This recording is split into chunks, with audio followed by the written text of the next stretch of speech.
अस्सलाम वालेकुम बच्चों आज हमारे पास जो है वो चैप्टर नंबर 11 है और इसका लेक्चर नंबर 1 जो है बच्चों हमने स्टडी करना है। इस चैप्टर का नाम है बच्चों ट्रांसफर ऑफ थर्मल एनर्जी।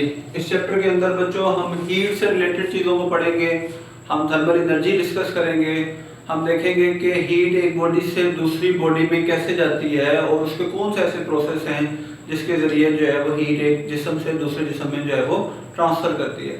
पहले बच्चों हम इंट्रोडक्शन पैराग्राफ है उसमें लिखा हुआ है बच्चों कि हीट जो है वो हमारी ज़िंदगी के लिए इज़ वेरी इंपॉर्टेंट। इसके बगैर जो है वो हमारी ज़िंदगी की सस्टेनेबिलिटी जो है वो मुश्किल है। मिसाल के तौर पे बच्चों कहता है कि हम घरों में किचन्स के अंदर जब हम कुकिंग करते हैं तो उसके लिए हमें हीट चाहिए। हम पिछले चैप्टर के अंदर बच्चों एवेपोरेशन का टॉपिक पढ़ गए हैं, उसके अंदर हमने पढ़ा कि जब हमारे जिस्म से पसीना स्वेटिंग होती है, हमें जिस्म पसीना बाहर निकलता है तो उससे जो है हमारे जिस्म का जो टेम्परेचर है वो बैलेंस हो जाता है, ठंडा हो जाता है हमारा जिस्म।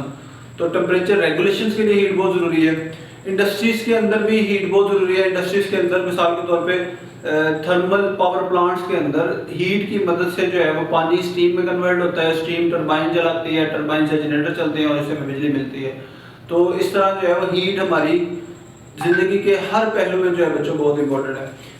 अब हम देखते हैं बच्चों हीट ट्रांसफर क्या होता है। हीट ट्रांसफर का मतलब है बच्चों कि अगर हमारे पास दो बॉडीज हैं और एक बॉडी का टेम्परेचर ज़्यादा है और एक कम है तो हीट जो है वो ज़्यादा टेम्परेचर वाली बॉडी से निकलेगी और कम की तरफ जाएगी।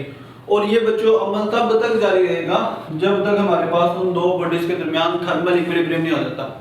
थर्मल इक्विलिब्रियम का बच्चों मतलब ये है अगर एक बॉडी का टेम्परेचर 100 है और दूसरी का 0 डिग्री सी है, जब टेम्परेचर जो है वो 100 वाले का कम होगा तो 90 हो जाएगा और 0 वाला बढ़ के 10 हो जाएगा, फिर वो 80 हो जाएगा, इधर से 20 हो जाएगा और इस तरह एक बढ़ता रहेगा एक कम होता रहेगा। और जब तक दोनों का टेम्परेचर जो है वो एक जैसा नहीं हो जाता, मिसाल के तौर पर 50-50 नहीं हो जाता, तब तक जो है वो हीट ट्रांसफर होती रहेगी।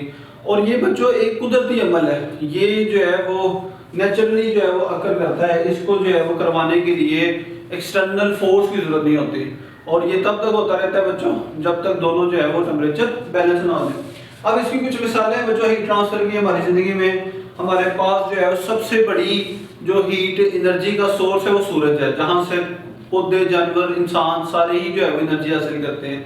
उसके बाद बच्चों कहता है कि अगर आपके कमरे में ये किचन के अंदर चाय का कप पड़ा हुआ है तो वो सराउंडिंग के लिहाज से क्योंकि गर्म होता है तो उससे भी हीट निकलती है और सराउंडिंग में चले जाती है। इसी तरह बच्चों कहता है कि अगर आपने किसी फ्लेम के ऊपर मेटल रॉड रखा हुआ है तो मेटल रॉड जैसे हीट होगा उससे भी हीट निकल के जो है सराउंडिंग में जाएगी। अब ये बच्चों जो हीट ट्रांसफर है ये मुख्तलिफ प्रोसेसेस के जरिए जो है हम डिस्कस करेंगे इस चैप्टर के अंदर। हम देखेंगे बच्चों के हीट ट्रांसफर के 3 मेजर जो है वो टाइप्स हैं जिसकी वजह से हीट एक जिस्म से निकलती है और दूसरे जिस्म में चली जाती है। वो 3 टाइप्स बच्चों हमारे पास है कंडक्शन, कन्वेक्शन और रेडिएशन।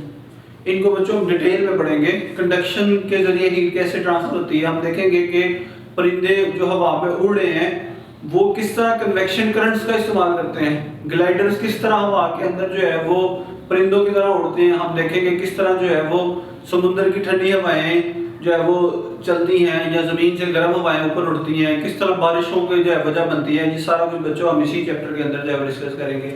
और इसी तरह जो है सूरज से आने वाली जो हीट है वो किस तरह रेडिएशन के जरिए हम तक पहुंचती है। तो ये बच्चों हमारे पास पहला जो लेक्चर है ये इसका इंट्रोडक्शन पैराग्राफ है। अब इसके बाद जो है हम ये सारे पॉइंट्स जो है वो डिटेल्स में कंडक्शन, कन्वेक्शन और रेडिएशन को जो है वो डिस्कस करेंगे अपने आने वाले जो है वो लेक्चर्स के अंदर।